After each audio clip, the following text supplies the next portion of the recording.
Hello, everybody, and welcome to the Angry and Ornery Show. It is nice to be back. We have been gone for quite a while. In fact, almost an entire month. It may have been an entire month. A bit of a hiatus because of scheduling conflicts. Of course, in the summertime, you're going to have that, vacations and such. But we're back now, and I think we're back on schedule, so we should be taping every other week on Wednesday night, at least for the next couple of months, barring any type of problems, conflicts, technical or otherwise.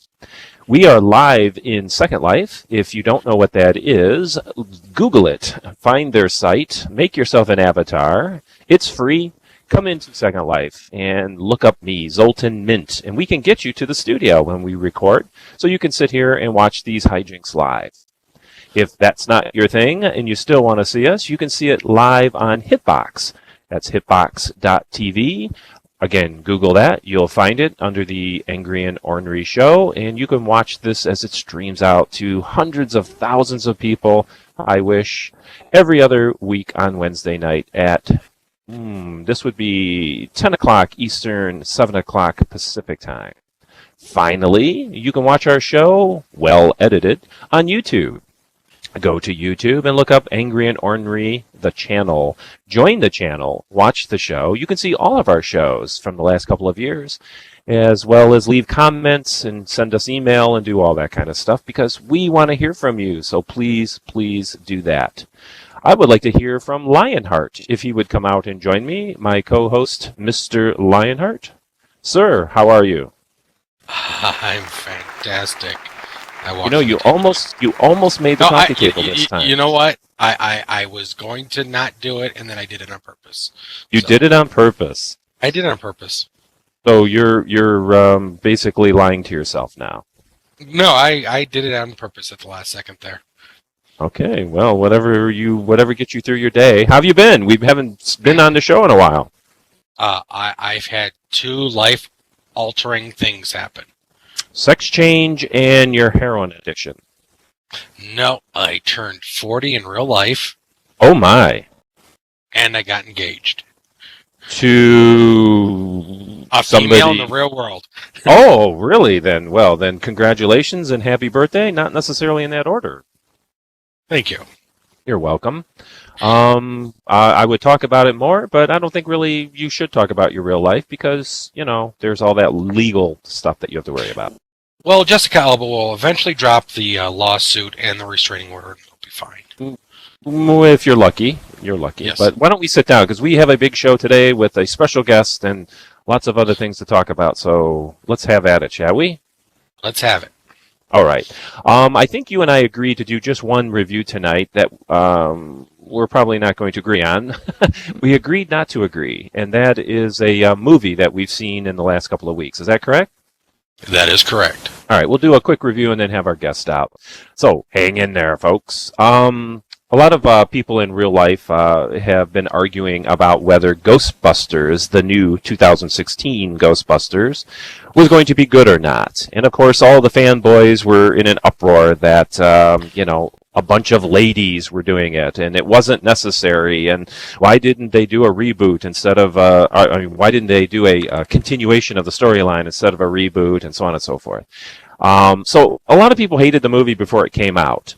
I was not one of those people. I had high hopes, and I was very open to seeing it. I didn't necessarily dislike the cast. They're very funny on Saturday Night Live and some of the movies that Melissa McCarthy has done. So I went with an open mind. I sat and watched the film, and during it, I was doing everything I could to try to find merit in this film. And I got to tell you, Lionheart, I did not like the movie. Notice I said like. I did not hate the movie, I just did not like it. And my question to you and my question to everybody who may be trying to defend this film as being something significant or good is why? Why? That's every question I have. Why was it made? Why was that story chosen? Why was it not a sequel? Why? Why is it necessary that we have Ghostbusters in 2016 that did nothing to the franchise? Your answer, sir. Well, my answer begins with a much longer answer of I was one of the people who was naysaying it from the beginning and screaming, why do we need this and everything. After I saw it, I liked it. I don't know why, but I did. It made me laugh. You use the word like, not love. Well, I will probably own it when it comes out. As I will too. I mean, it is kind of a piece of science fiction history that we should own, but go on. I enjoyed the storyline. I thought it was very, it was interesting. It was different. It wasn't like the other two films. It is night and day from the other films, but I don't. It's hard to explain. I don't know why I liked it, but I did. It's just like, why do you like vanilla ice cream instead of, pistachio ice cream? It's just one of those things.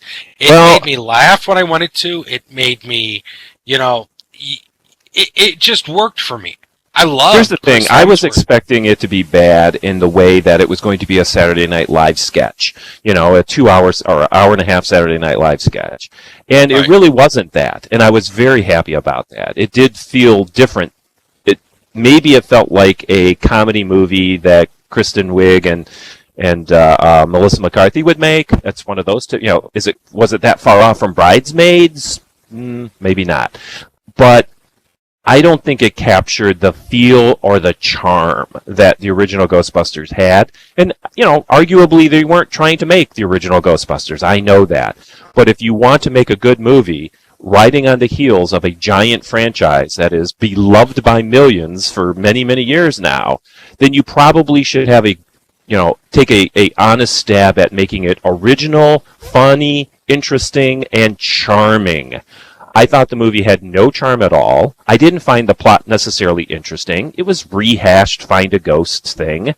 The acting was subpar. It wasn't, spectacular acting. I don't even think it was any of their best movie. I think they've made better movies, outside of this film. So, overall, again, I ask why. Why was it necessary to make this film? Wouldn't it have been better if this movie was a continuation and these girls were either the daughters or ex-girlfriends, wives of the original cast? I think what you're doing is you're overanalyzing the film. You really, really are for once. That's our job, you dumbass. I know. No. See, I have the ability when I go in and see a remake, I forget the original as I'm watching the remake. I don't necessarily compare the two unless if it's a franchise. And what's so you're telling me in the first 5 minutes of the film, when the Ghostbusters theme starts up, and you're about to see a ghost, that you weren't thinking about the original? No, I wasn't. And here's the thing, and I'm going to kind of make you eat your own words for the next episode, because this falls into the same exact thing as Star Trek. We had a Star Trek reboot, and it was redone, and it was an original storyline, and it had nothing to do with the original or anything else, and it worked. I think I'm a little confused because the reboot did have everything to do with the original. It was the same cast. It was the same characters. Yeah, same but characters. They're different because of the timeline difference. Now, I can argue with you on this with films all day long. The film just, I don't know if you were in a bad mood. No, I told you. I sat down with an open mind, dude. I wanted it to be good. I don't know. What's weird is I can't stand half the people that were in that film. I can't stand Kirsten Wiig. I can't stand Melissa McCarthy. I don't find them funny. How bad is it that the comedy relief was the pretty boy? I thought, I just said his name earlier. Chris Hemsworth. Chris Hemsworth. I freaking loved Chris Hemsworth in that film. But here's the deal: he was the comedy relief, and they just couldn't he have dialed that in? I mean, anybody could have played that. Any hunk could have played that role. Right, but you got to remember, it's outside of his realm doing something like this. That's why it was funny seeing him do this. Have you ever seen Thor in slapstick?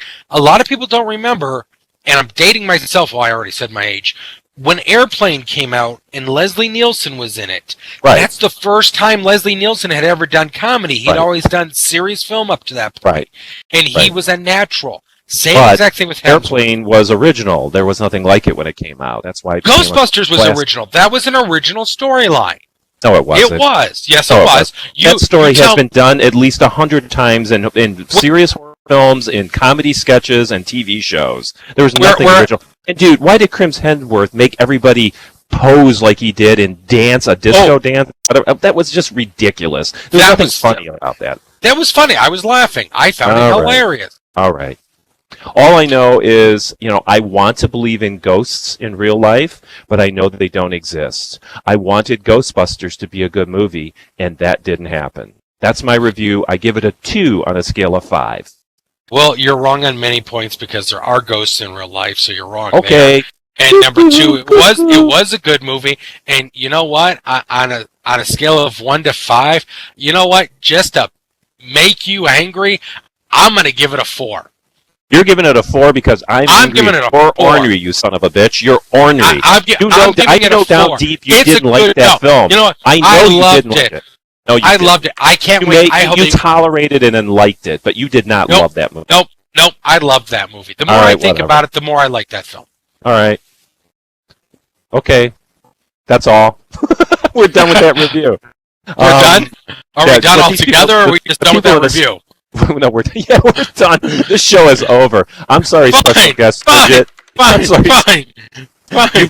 You came on a bad night, Bridget. I'm sorry. No. Fine. Come back here and leave our guest alone. Hi. How are you? Ladies and gentlemen, please put your hands together. We have a special guest tonight. She came to talk to us about a very cool, special thing that you can do here in Second Life. So please give her a hand. This is Bridget Beresford. Come on out, Bridget.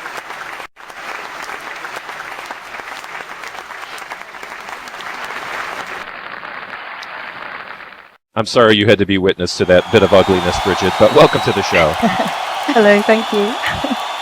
Now, I understand that your, I guess do we call it a hobby or special interest here in Second Life is sailing, as in on the water sailing. Yes, it is, yeah. Actually sail in real life as well. Well, cool. Yeah, and I thought it was intriguing as to how it would be replicated here in SL. Sure. Don't you find it amazing that in Second Life, so many things are replicated because of outside interests? I do magic, for example, here in Second Life because I do it in real life. And you found places to sail here because you've done it in real life.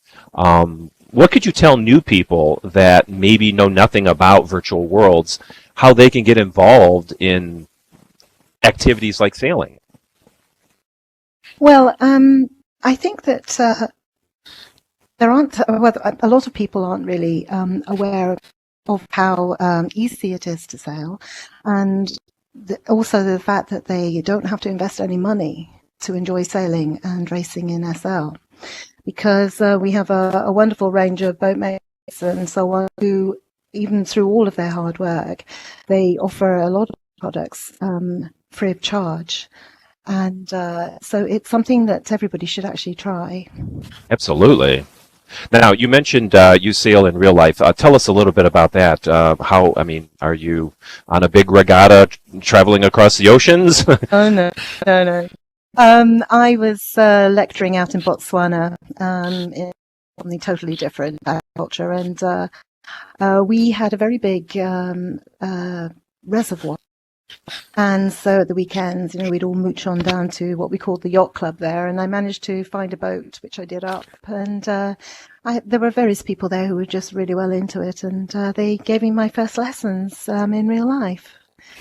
And, well, I detect a charming accent, so I'm assuming you're not originally from the United States where we're located. Tell us a little bit about where you are or where you're from. I'm originally from the UK, and I'm actually now living in Belgium. Nice. Quite close to water, but still no access to sailing for me, I'm afraid. Do you look forward to doing it in the future in real life? Yes, I think in many years' time when I retire, I'd really like to get back on a boat again. Yeah. Nice. All right. So, sailing in Second Life, what does that entail? I mean, do you have to own a boat, or can you find somebody with a boat? And maybe tell people about where they can go specifically to try this. Right. Well, I think I might, if you don't mind, just start telling you a little bit about the background to sailing in Absolutely. SL. I will get to that. Sure, And sure. yeah. So, well, the creation of the first yacht clubs started more than 10 years ago, when with the first yacht club, which was Starboard Yacht Club, followed by our own Nantucket Yacht Club. And the area at that time was only approximately 9 sims. And the Blake Sea, which we know today, was an area that was especially created by Linden Labs for the pleasure of sailing. And it became the home to Starboard, Nantucket, and Fisher's Island Yacht Club, the earliest ones. But you can see today on the map that the Blake Sea itself covers a vast number of sims. There's around, I think, 36 of them. And just open water, and at the center of which is a replica of the Fastnet Lighthouse. You may ask why? Yeah. I don't know. I don't know.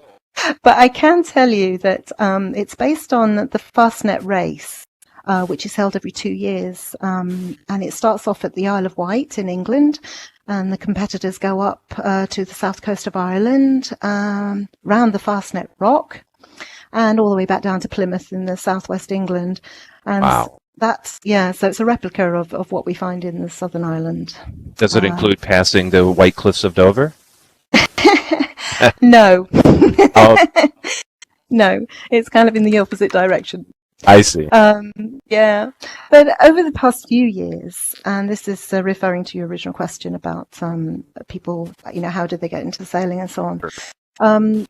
Over the past few years, a lot of yacht clubs have sprung up, and yacht designers have been designing and developing scale craft of some of the most famous yachts, and probably, not probably, but those that are currently used in the world famous America's Cup. Boats that I particularly associate with, and I've only been sailing for about 1.5 years, are the Trudeau boats, the Trudeau 1 and the 12-meter yachts. And then we have Quest Marine's lovely Quest 2-meter boat, which is a super little boat that I learned to sail on. It's very fast and very exciting. And we have other boats like the Akka 33, which has been around in SL for a very long time. And it's a brilliant boat for racing. And other boats like the Bandit IF, the Catamaran Nacra 17 and the OP60 and so on. But more specifically, there is a wonderful free yacht at the moment called the Shields.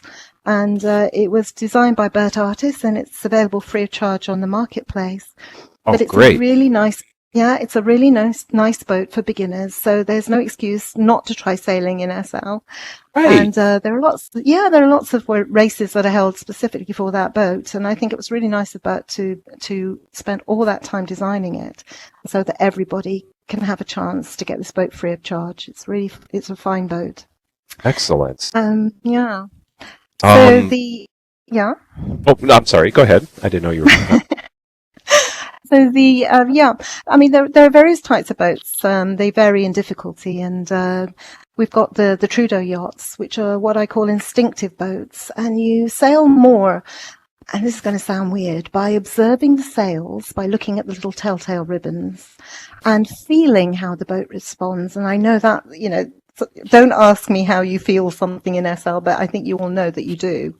Oh, sure. I mean, atmosphere goes a long way. Yeah, very much so. And the latest boats, particularly the Bandit IF, they have what is called a realistic weather helm.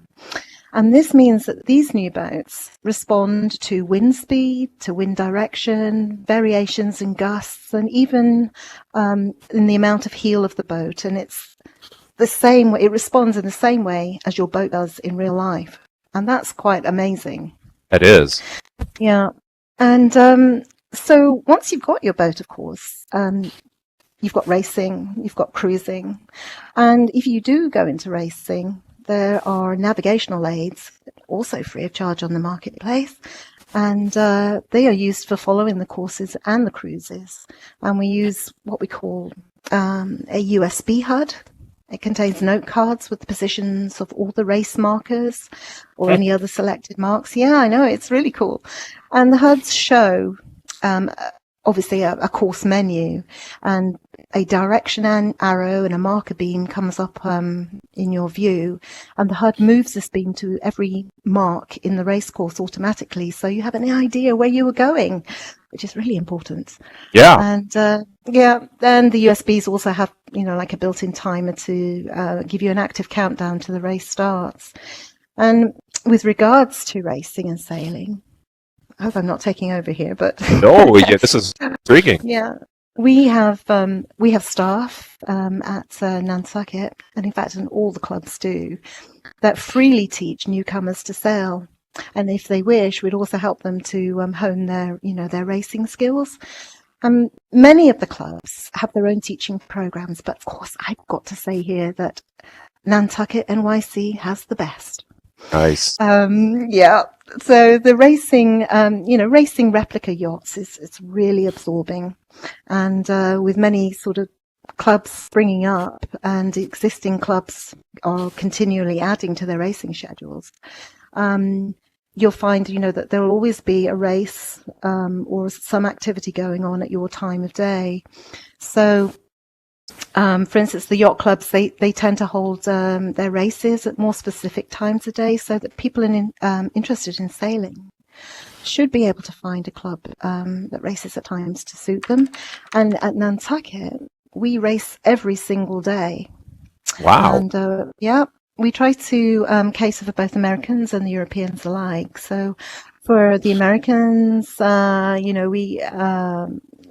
we have races around 3 p.m. SLT, but we also race much earlier too, at about 11 a.m. SLT, which, a lot of Europeans attend. But I know I'm going on about racing, but there are lots of lovely cruises too that the clubs organise. Pleasure cruises throughout the week, and some are topless, if that's your thing. Wow. Very, very popular, yeah. And other cruises, they're just for social fun. They often end up with a DJ and a party. No, they always end up with a DJ and a party. So, but for most people, general sailing in SL, it means that you've got time to relax, and you can moor somewhere really beautiful to think and get your work done if you want. And of course, you can explore and meet new and interesting people. Sure. And having said all that, I'll say again that you don't have to invest any money to sail in SL, because just about everything here is free of charge. That is cool. I believe our co-host has a question for you, Lionheart. Usually, how big are these sims that you sail on? Is it multiple sims connected? Is it one gigantic sim?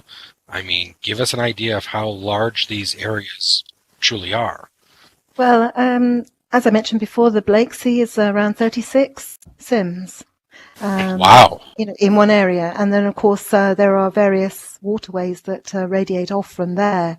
I mean, it's endless. It's hundreds of sims if you think about it. With sims being so expensive, I mean, who owns these? Is this a donation from Linden's, or does somebody actually have that much money to afford? No, my understanding is that the Blakesea itself is really, I suppose, donated by the Linden Labs, but don't quote me, I could be wrong.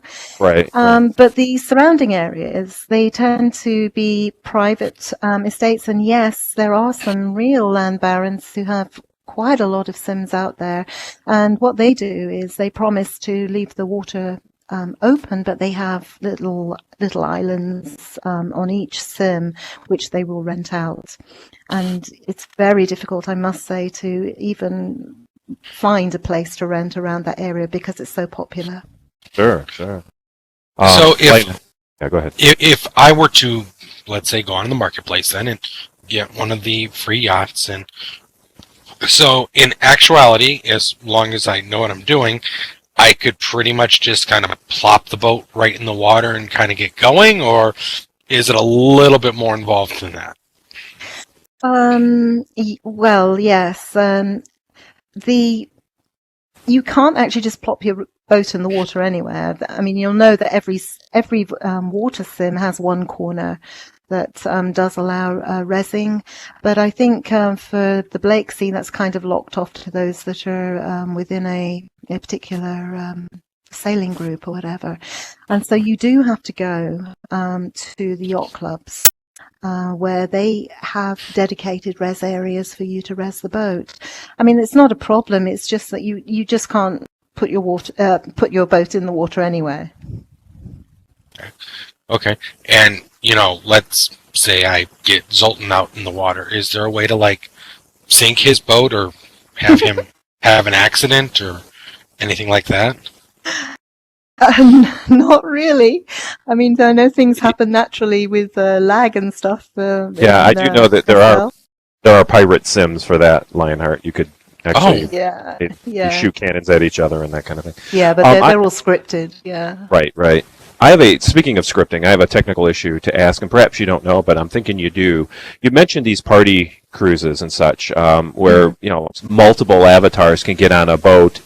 Now, I've been on boats in Second Life, and when you're on, you're pretty much locked in a pose, and the boat moves, and you're attached to what is moving. Now, with these party boats, can the avatars move around separately while the boat is moving? No, they can't.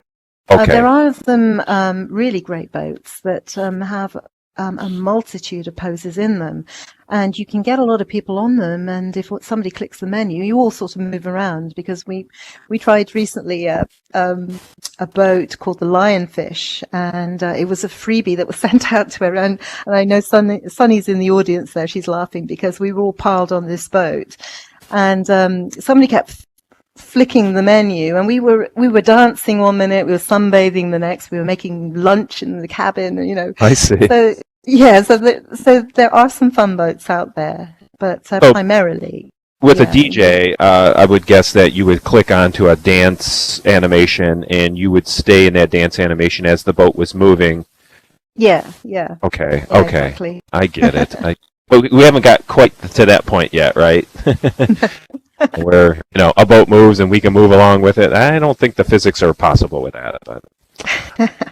Where can give us some sim names again, and where people can find more information? Is there a blog or a website or anything like that you can promote here? I forgot what it's called. The virtual sailing. Virtual sailing, I think it's called. All right. I'm sure if they Googled Second Life Sailing, they're probably going to be directed in the right place. That's right. Yeah. Mentioning some of the clubs and so on. We're at Nantucket Sim. Okay. And that's. And can I plug our big party? Anything you'd like. Thank you. Well, we have a milestone party on Saturday, and our Gemma Vukovic is our Commodore. She's just been appointed Commodore of NYC, and she is the second only Commodore in the history of NYC itself. So the party is on Saturday, the 30th of July. And it will start at 2 p.m. SLT and go on till 6 or 7 p.m. SLT. So it's a biggie, and everybody's welcome, and it's going to be really fun. And for us, is this on the shore or on a boat? No, well, I mean, we have just one sim at Nantucket. It's kind of a special place, and it's going to be in the sky. But nice. We have water and boats in the sky. Wow. So, how special is that? Only in Second Life. Yeah, indeed. Well, that sounds fun. And is there any particular theme that people would have to be aware of? Theme? Theme as in clothing or become dressed like sailors? No, I mean, this is a fun celebration. And although it's a milestone and people would think it would be formal, we're sticking to smart casual. And if you want to be wacky and come as a pirate, you can do that too. Nice. Well, it sounds absolutely fascinating, and I think somewhere in my inventory I do own a boat. It might be that free one, but now you've got me inspired to pull it out and maybe take it to a place that has, more water to sail in, because I was stuck in a little pond the first time I tried it and really couldn't do anything but go in circles. So, Yeah. But you also suffer from seasickness, so I don't know if this is a good idea for you. I might virtual seasickness as well. So yeah, Yes. that might be That's rough. true. I was just thinking, you wouldn't believe this, but one of the boats I mentioned, the Aka 33, when you stand on it, it has this swaying motion. And for a lot of people, they do actually feel seasick while they're waiting, to set off on the race. Yeah. Obviously it goes away when you get used to it, but that's really, really weird. Do you have some virtual Dramamine, maybe? No, if only.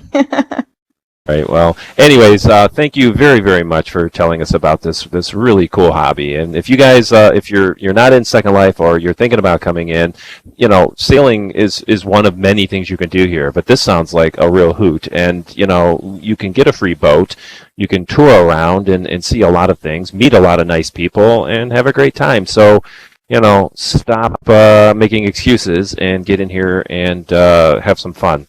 If you're already in Second Life, I'm sure that Bridget wouldn't mind that you IM'd her for any more specific information. Is that okay, Bridget? Yes, for sure.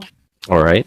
And see what they're doing over there, because it sounds like they're having a great time. So, anyways, ladies and gentlemen, give it up one more time for Bridget, our wonderful guest here.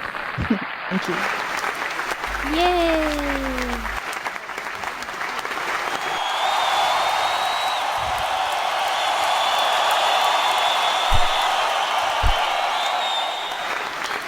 Lionheart, you walk through the desk. Good night, Bridget, and thank you. Thank you. Bye. I'm sorry, I'm a monster. You are. So we do have some guests upcoming in August. Our guest director has told us that on the 10th and the 24th, we have some interesting people that are going to tell us about other things you can do here in Second Life. So I look forward to that. Next week, hopefully by then you'll see the Star Trek movie, and we can rip into that one the next time we film. Or do you have something else, Lion? I don't know. I don't know what tomorrow's going to bring anymore. All right, then. That's the old Lionheart that I've known. Anyways, ladies and gentlemen, thank you. Don't forget, you can catch us on Hitbox, hitbox.tv to see this show streamed live if you can't get into Second Life. But come into Second Life and say hi. We'll get you to the studio audience. We have such a wonderfully, real handsome studio audience, don't we, Lionheart? Yes, we do. We've got a lot of beautiful people out there. There are always very beautiful people here. Yes, they are. And then in about a day or two, you'll be able to find this show as well as all the other shows on YouTube. So subscribe to the Angry and Ornery channel on YouTube to see our show. Do you have anything else you'd like to impart upon these fine folk? Bologna sandwich with pickles. All right. Is that what's waiting for you now after the show? No, actually, I hate bologna. Oh, all right then. You're weird. You know that, right? You have no idea. All right. Good night, everybody. See you in the movies.